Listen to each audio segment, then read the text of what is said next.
जाने कहाँ गए वो दिन, कहते थे तेरी आने, नजरों को हम बिछाएंगे, चाहे कहीं भी तुम रहो, चाहेंगे तुमको उम्र भर, तुमको ना भूल पाएंगे। दोस्तों नमस्कार, मैं संदीप फिर से आपके समक्ष हाजिर हूँ, मगर आज आपके लिए एक खास चीज लेकर आया हूँ। आप गाना सुन के ये तो समझ गए जो ये जरूर गाना या उसके रिलेटेड कोई चीज होगी। हाँ दोस्तों, मैं अभी आपको बताने वाला हूँ कुछ खास बातें।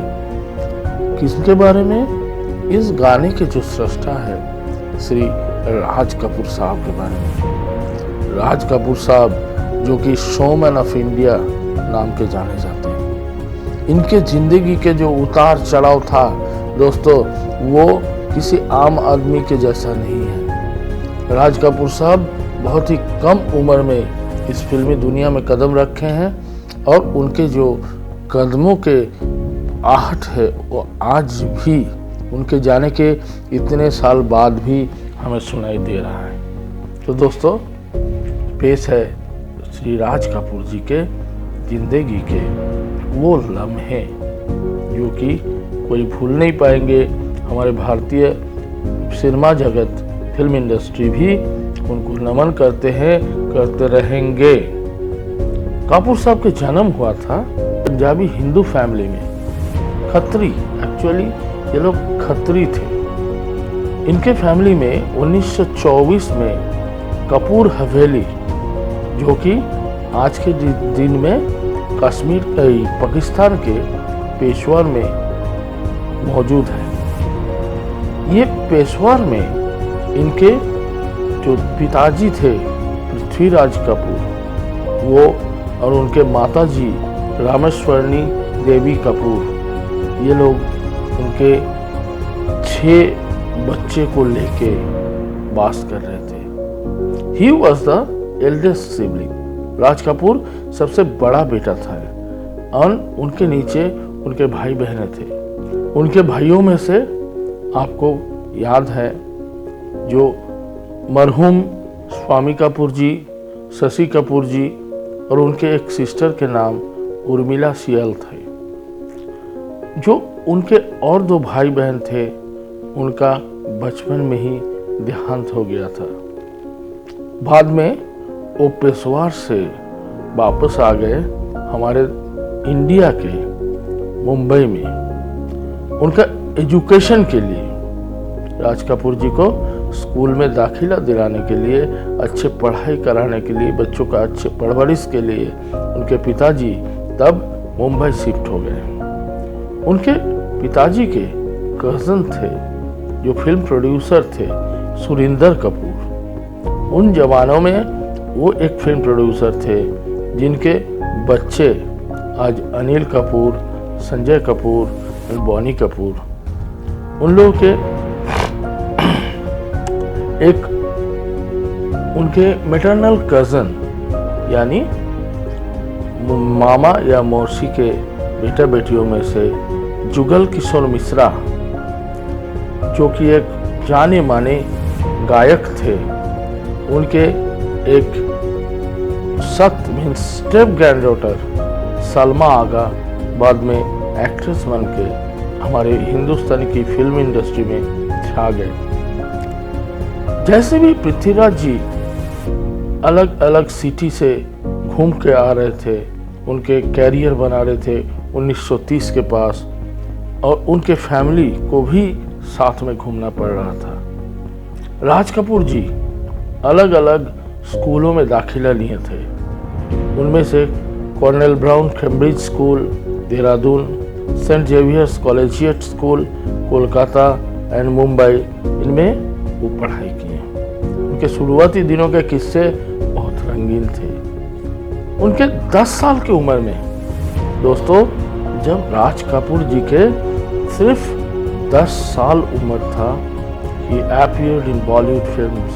वो बॉलीवुड के पिक्चरों में, फिल्म लाइन में उतर गए। उनका पहला जो मूवी था उनका नाम था इनकिलाब। 1935 में वो रिलीज हुआ था। फिर उनका जिंदगी की गाड़ी चलने लगा। उनको सबसे बड़ा ब्रेक मिला एक लीड रोल पर, नील कमल 1947 में जब रिलीज हुआ। उनके ऑपोजिट में क्या कौन थे? मधुबाला जी, जो कि उनका भी पहला लीडिंग कैरेक्टर का रोल था।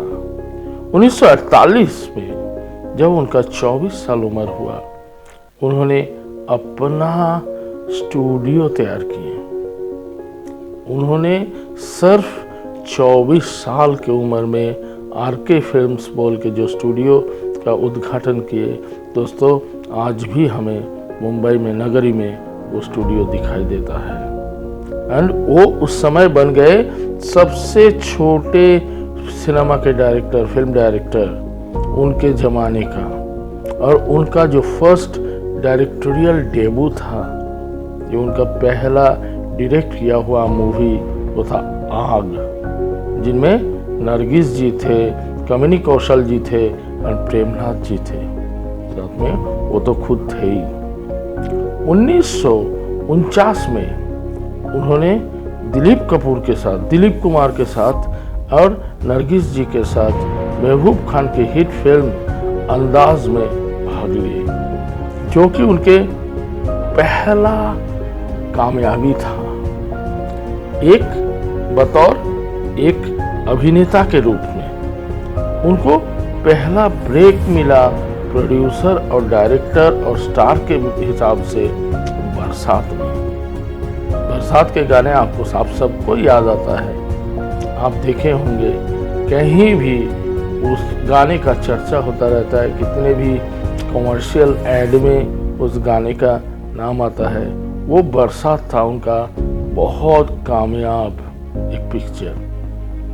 इसके बाद वो एक के बाद एक फिल्म प्रोड्यूस करते गए और एक के बाद एक हिट फिल्म्स हमारे इस चलचित्र जगत को देते रहे अपने आरके बैनर के नाम पे, जिनमें 1951 में रिलीज हुए थे आवारा, 1953 में आह, 1955 में श्री 420, 1956 में जागते रहो, देन 1960 में जिस देश में गंगा बहती है, और उनके जो आखिरी डायरेक्ट किया हुआ मूवी था राधू कर्मकार के, जो उनके लॉन्ग टाइम सिनेमाटोग्राफर थे, जो फिल्म अवार्ड्स बेस्ट फिल्म के लिए मिला था।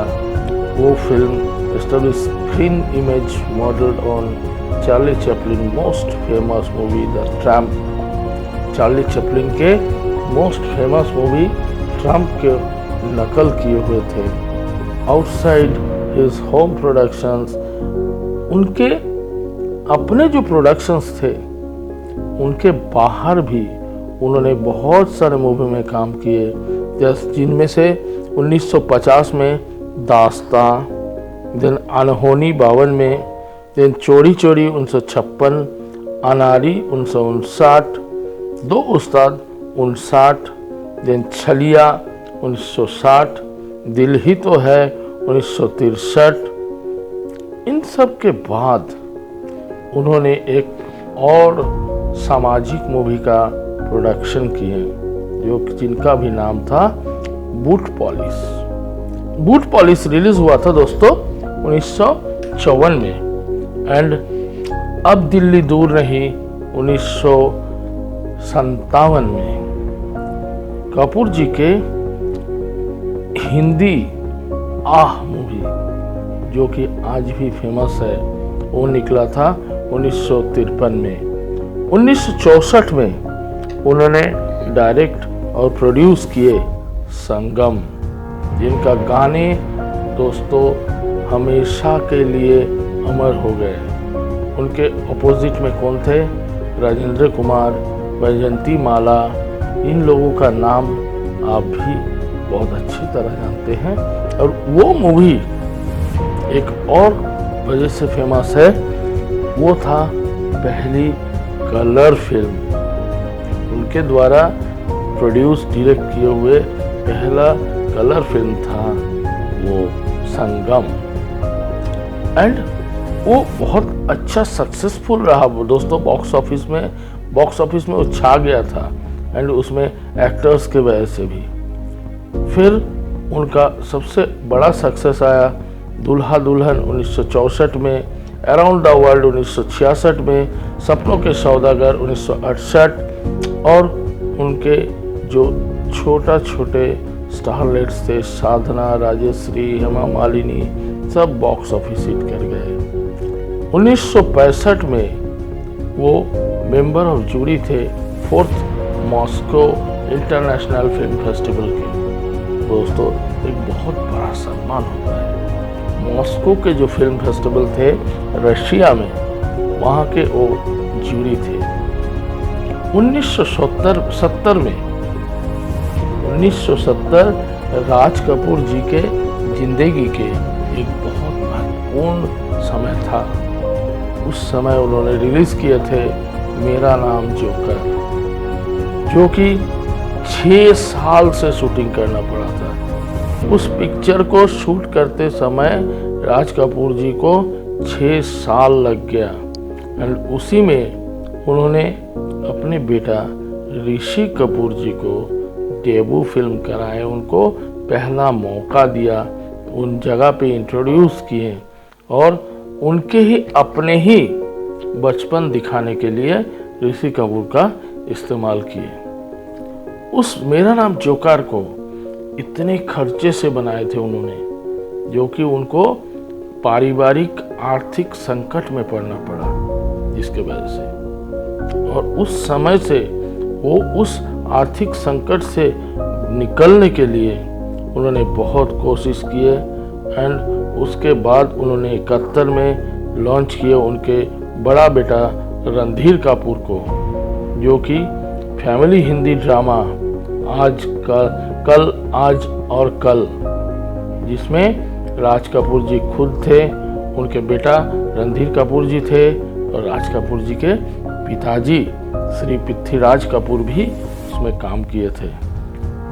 और उन्होंने ऋषि कपूर जी को लॉन्च किए थे कैरियर 1973 में एंड प्रोड्यूस डायरेक्ट बॉबी। 1973 में बॉबी फिल्म में ऋषि कपूर जी को बतौर हीरो, बतौर अभिनेता उन्होंने लॉन्च किए और लीड रोल दिए। और जो कि दोस्तों आपको पता है, बॉबी में ऋषि कपूर जी के साथ साथ अपोजिट में थी डिम्पल कपाडिया में। ऋषि कपूर जी एंड डिम्पल कपाडिया, इन दोनों ने ये फिल्म ऐसे निभाए जो आज तक वो फिल्म एक माइलस्टोन बन गया। आज भी बॉबी के नाम आता है तो हम तुम एक कमरे में बंद हो और चाबी खो जा, तेरी नैनों की भूल भुलैया में बॉबी खो जा। ये गाना दोस्तों आज भी एवरग्रीन सॉन्ग माना जाता है। और डिम्पल कपाडिया जी भी उसके बाद एक फेमस एक्ट्रेस बन गई। वो नए जेनरेशन थे, नए जेनरेशन के नए रोमांस दिखाए थे उनमें, जिसमें डिम्पल कपाडिया जी ऐसे निभाए थे और ऋषि कपूर जी ऐसे निभाए थे, जो कि एक माइलस्टोन के रूप में आज भी माना जाता है। 1975 में राज कपूर जी फिर से रणधीर कपूर जी को धर्म कर्म में उतारे, जो कि रणधीर कपूर जी खुद डायरेक्शन के लाइन में आ गए। बाकी के समय में दोस्तों राज कपूर जी 1970 से आगे 1980 के आसपास वो डायरेक्शन और प्रोडक्शन में आ गए और उन्होंने और एक माइलस्टोन का तैयार किए और एक बेहतरीन फिल्म जिनके गाने, जिनके सीन दोस्तों आज भी कोई नहीं भुला सकते हैं, जो कि था सत्यम शिवम सुंदरम। आज के डेट में भी आप उन पिक्चर के जो वो 1978 था, सत्यम शिवम सुंदरम, जिनमें जीना थमन जी थे। उसके बाद 1982 में प्रेम रोग, जिसमें पद्मिनी कोल्हापुरे जी एंड राम तेरी गंगा मैली 1985 में राम तेरी गंगा मैली, जिनमें उन्होंने इंट्रोड्यूस किए थे मंदाकिनी जी को, जो कि दोस्तों वो भी एक बहुत ही बड़ा ब्लॉकबस्टर था। राम तेरी गंगा मैली के गाने इतने चले थे, वो फिल्म इतना चला था दोस्तों, एक एक पिक्चर हॉल में लगता था तो साल भर गुजर जाता था, दूसरा कोई मूवी लगता नहीं था वहाँ, उस मूवी को हटा ही नहीं पाते थे। जिनमें नौकरी, राज कपूर साहब ने एक मूवी नौकरी को डायरेक्ट किए थे, जिनमें राजेश खन्ना साहब को भी काम कराए थे।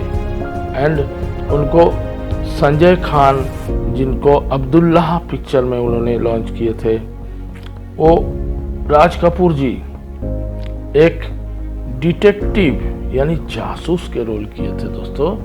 वो भी बहुत ही हास्य रसपूर्ण मूवी था, दो जासूस, जो कि 1975 में रिलीज हुआ था। उसके बाद गोपीचंद जासूस 82 में रिलीज हुआ था, जो कि लोगों के दिल को छू गया था और उसमें इतने कॉमेडी थे जिसके वजह से आज भी लोग याद करते हैं। फिर 1979 में राज कपूर जी फिर से मेंबर बने Moscow film festival, international film festival Moscow में ज्यूरी मेंबर थे। उनका सबसे आखिरी मेजर फिल्म था बालिका बधू, जो कि 1982 में रिलीज हुआ था। जिसमें उस बालिका बधू में राज कपूर अपने छोटे भाई शशि कपूर जी के साथ दिखाई दिए थे। वो 11वीं film Moscow international film festival में 1979 में जाने के बाद कपूर साहब उनके जो सबसे बड़ा आखिरी मूवी में अपीयरेंस दिए थे, वो उनके छोटे भाई शशि कपूर जी के साथ दिए थे। उनका नाम था वकील बाबू। 1982 में वो फिल्म इतना हिट था। उसके बाद एक फिल्म और 82 में कंप्लीट किए थे, चोर मंडली। उनके वेटरन एक्टर उनके ऑपोजिट में थे श्री अशोक कुमार साहब, जो कि वो चोर मंडली मूवी दोस्तों दुख के साथ बताना पड़ेगा, कुछ लीगल इश्यूज के वजह कानूनी दांवपैंच में फंस के वो मूवी आज भी रिलीज नहीं हो पाया। उनके सबसे आखिरी रोल था ब्रिटिश टेलीविजन के लिए मेड फॉर टेलीविजन, उसमें रोल उनके मूवी का नाम था किम, KIM किम। इसके बाद उनके डायरेक्ट किए हुए मूवी जो कि रिलीज होने वाला था हिना, जिसमें ऋषि कपूर साहब और पाकिस्तानी हीरोइन जेबा बख्तियार थे, वो रिलीज होने के पहले उनका देहांत हो गया 1988 में। उनके बड़े बेटा रणधीर कपूर उस फिल्म को डायरेक्ट किए थे। दोस्तों राज कपूर साहब के शख्सियत इतने बड़े थे, इनके कहानियाँ इतने हैं जो दोस्तों एक दिन में बता के हम ख़त्म नहीं कर सकेंगे। तो दोस्तों उम्मीद है मैं दोबारा आपको इनके ज़िंदगी के बाकी पहलुओं के साथ आपके सामने हाजिर होऊंगा और आप सबको अच्छे तरीके से बताऊंगा। दोस्तों अगर आप लोगों को ये हिंदी वाला वर्जन अच्छा लगा और आप चाहते हैं मैं इंग्लिश में स्टोरी को आपको नरेट करूं, आप सबको बताऊं, तो कृपया आप अपना कमेंट में लिख के भेजिए। मैं आप सबके समक्ष में ये कहानी इंग्लिश में लेके आऊँगा, वरना अगले दिन मैं हिंदी में इस कहानी के बाकी पहलुएं उनकी ज़िंदगी के, उनके पर्सनल लाइफ और उनके बाकी चीज़ों के बारे में मैं आपको बताऊंगा। धन्यवाद दोस्तों, बाय, सबक है।